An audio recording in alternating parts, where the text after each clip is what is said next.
Hi, I'm Reverend Wendy Craig-Purcell here at the Unity Center in San Diego. Thank you so much for watching today. If you'd like to support the work that we do here, please consider making a contribution. Go to our website. It's easy to do. Thank you in advance for that contribution. I don't imagine there are many, if there are any of us, who would say dealing with conflict is a pleasant and easy thing to do. It's not. In fact, I think that many of us would prefer to just never have it happen, right? So that we just don't ever have to deal with it. And yet, that's not realistic. No matter who we are, we're going to experience conflict at various times in our lives. I suspect that's true unless we live by ourselves with no one around us at all. And then we probably have some internal conflicts going on with ourselves. Conflict, it's a fact of life because we don't see things the same way. We don't view things from the same viewing point, and therefore we may very well not have the same viewpoint as a result of that. Dealing with conflict, just not comfortable, just not easy, and yet it is very much a fact of life. Just yesterday, my daughter was facilitating a small group, a support group that she leads for people who have a learning challenge called nonverbal learning disability or nonverbal learning disorder. And she's been leading this support group for a while and has had some really positive impact on the people who are attending. And while there are agreements that each of the members who come into the group understand about confidentiality and speaking with kindness and all of the kinds of agreements that make for good, safe places for people to talk about tough things, there was an individual who disrupted the group yesterday. And in his behavior, unaware of how his actions were affecting the others, there was a great deal of upset and conflict that happened. And a couple of people felt that they needed to leave the group for a while and just take a few breaths and be able to process. And Jennifer and I were talking about that after the fact some, about how conflict is never pleasant. It's never easy, and yet it is very much a fact of life. Because it is, we need to learn how to deal with it. And sometimes with conflict, what winds up happening is that people shut down because they just don't want to deal with it or they avoid it. Or another way, unskillful way that people deal with conflict is to minimize it. Oh, it's really not that bad, when in fact maybe it was that bad. Or we deal with conflict by lashing out and perhaps even in extreme cases, taking that to wanting to go for revenge. So conflict and the way we deal with conflict impacts our personal lives and impacts our professional lives. And I'd say that the way that we handle conflict is very revelatory. It really reveals something about where we are as people and individuals in our emotional and spiritual maturity.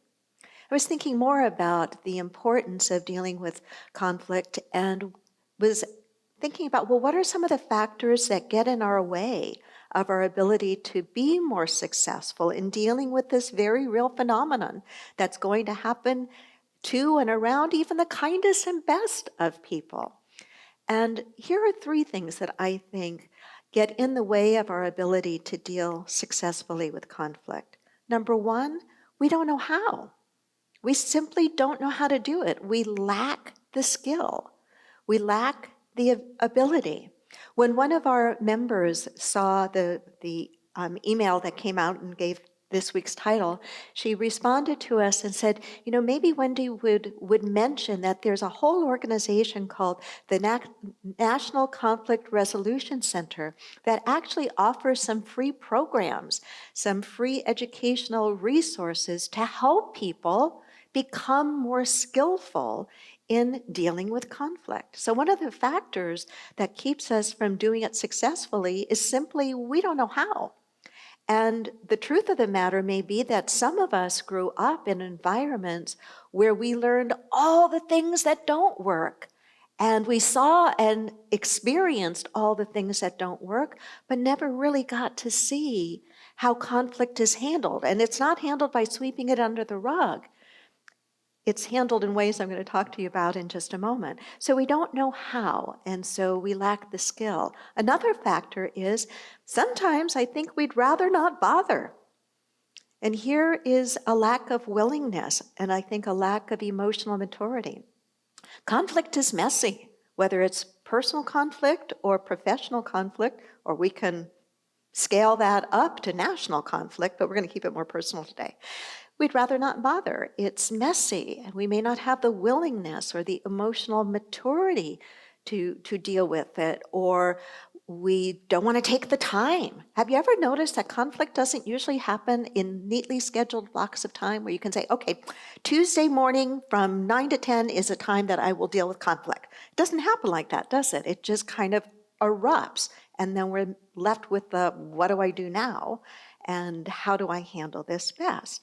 And the third, I think, is that we may have real issues with being wrong, because if we're going to have an honest conflict or an honest conversation and try to address whatever issue has happened that has caused the conflict, we may have to admit that we have a part in it, or a lot more than a part in it. We may need to admit, I was wrong.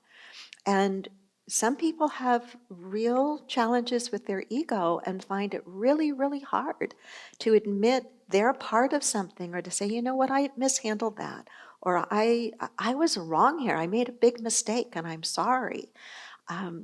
It takes a big person to be able to do that. And so those are just some factors, I think. We don't know how, we'd rather not bother, or we have real issues with being wrong as reasons that we don't deal successfully with conflict. But the less willing we are to truly try to understand the other, the more likely we're going to be in conflict with them. There's a direct relationship between a willingness to understand and the ability to deal more effectively with conflict, and to actually have fewer conflicts to begin with. In one of the readings that I began with earlier today, I shared the thought from Tom Crum, where he speaks to this idea of the difference between a viewpoint and a viewing point. And I think that's a brilliant observation. When we think of a viewpoint, it's often an opinion. It is how we see something, what we believe about something. And many times we can dig our heels in pretty firm and hard with our viewpoint. And he suggests that part of dealing more effectively with conflict is being willing to move away from our viewpoint and change our viewing point. And when we change our viewing point, we will likely see something different than we saw before. And it could be that we wind up going back to what we really think is more reasonable or more right, but at least we will have given the other the benefit, and ourselves, the benefit of the doubt of seeing whatever it is from another person's point of view, from another viewing point. So this series that we have embarked on a few weeks ago is a series of looking at practical issues like this one, but looking at them through spiritual eyes, and specifically going back to some of the teachings of Jesus, our teacher and way shower, with regard to how do we deal with life. I think that when we really read the Gospels and we really seek to try to understand not the religion about Jesus, but the ideas that he conveyed, we can't help but recognize the wisdom in them, the practicality of them, and the efficacy of them for stuff you and I deal with today.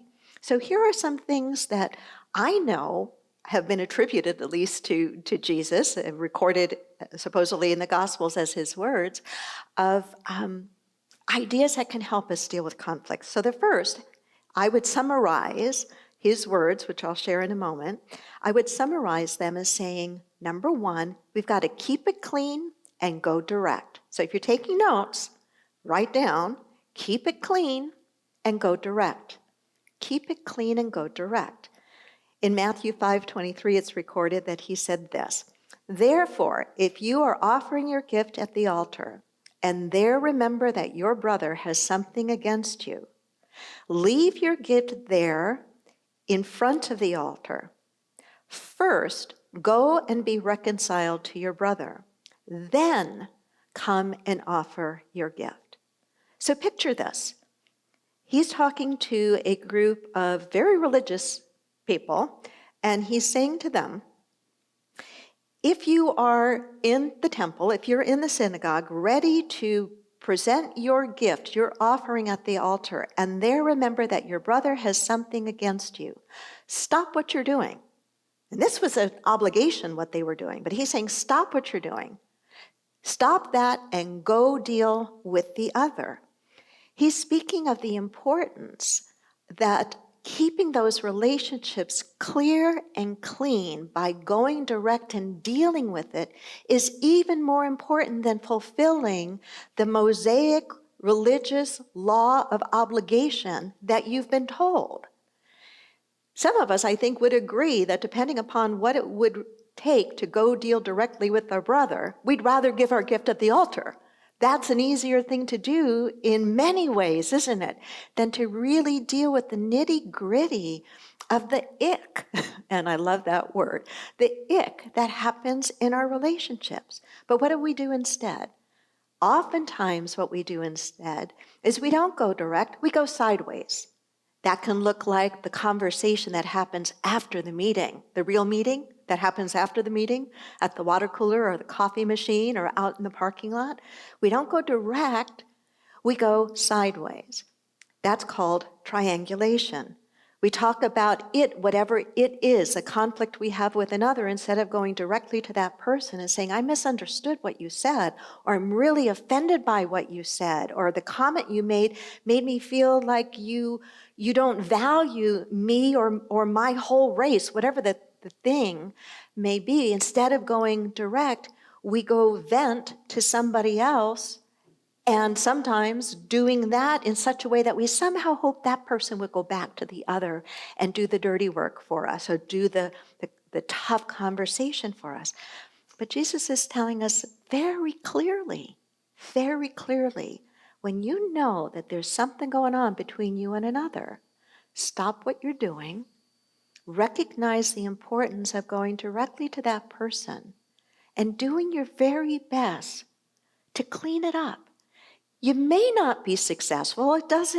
None of this says the other person's going to act in a responsible way or an open way or a loving way. They may be unwilling to hear. They may be unwilling to participate. But that is not to excuse our part of what we need to do. We need to go direct. We need to do what we can to keep our side, our part of the relationship as clear and clean and honest as we possibly can. I am always 100% responsible for my 50% of a relationship. 100% responsible for my part of the relationship, as you are 100% responsible for your part of the relationship. Another elsewhere, Jesus talked about something where I would say the essence of it is this: settle matters quickly. Settle matters quickly. In Matthew 5:25, he says, settle matters quickly with your adversary who is taking you to court. Do it while you are still with him on the way, or he may hand you over to the judge, and the judge may hand you over to the officer, and you may be thrown into prison. I tell you the truth, you will not get out until you have paid the last penny. Now you might be thinking, well, okay, he's talking about really serious matters here that would require somebody going to court.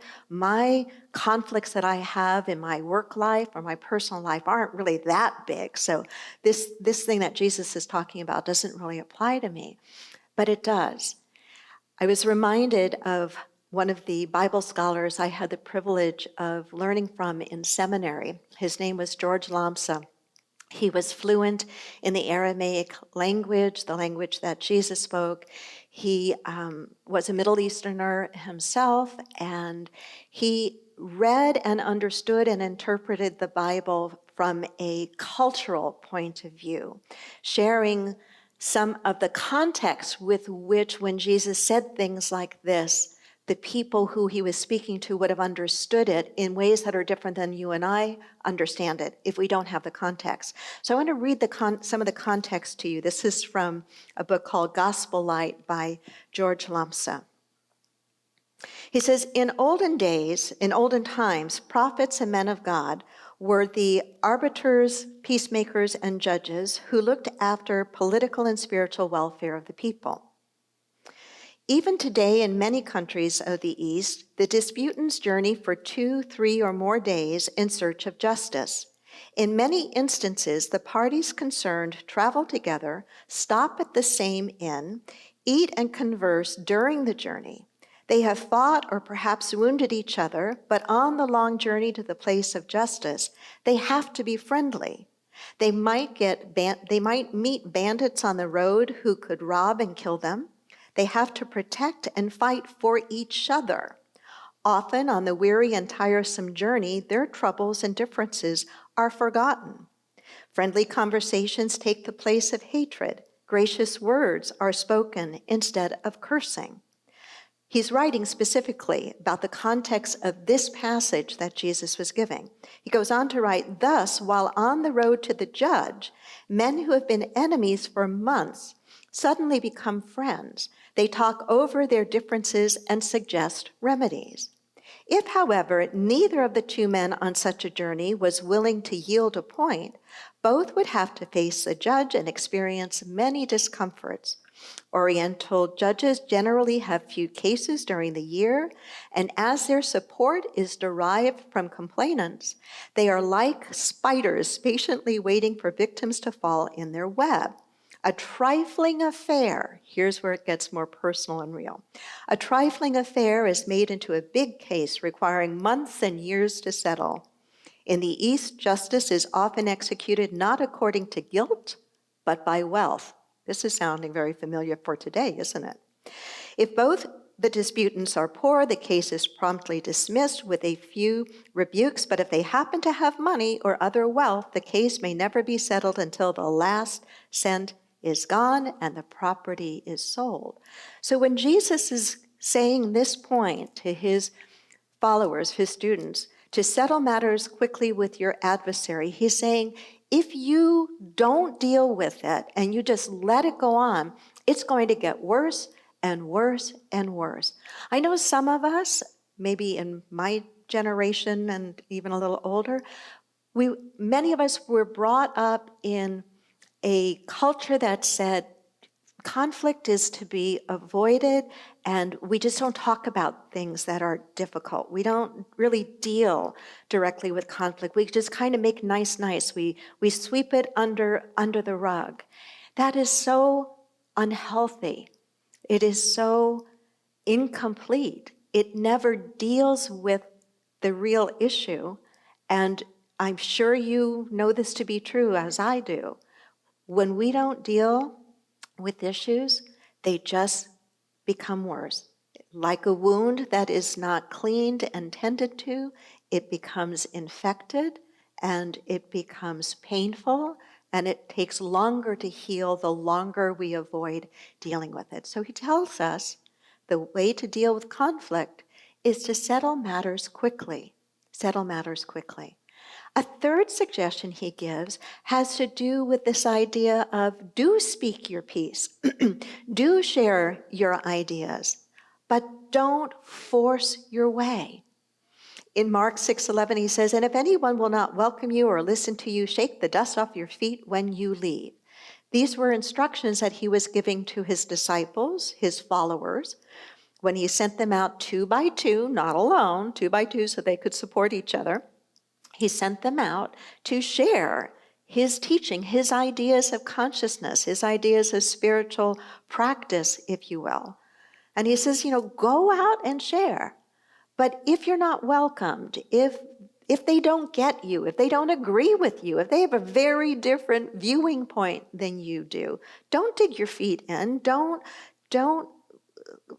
cause a fight. Shake the dust off your feet and leave. In other words, don't take the ick with you.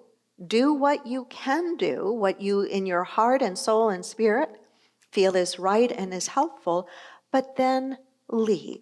Then go and move on. So it's not that we can't say in dealing with conflicts that arise personally or professionally, it's important that both individuals or both parties get to discuss and identify what it is that didn't work for them, or what they're feeling, or what went wrong, and why they think it went wrong.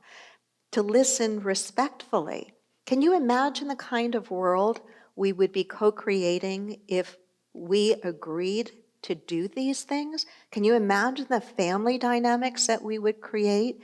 Can you imagine the young people that we would raise that would be so much more emotionally mature and spiritually mature to be able to deal with the very complex issues that we have in the world? And I think they're only going to get more complex as we have greater and greater diversity, which is wonderful and enriches the tapestry of life. It means that we're going to have that many more points of view and viewing points.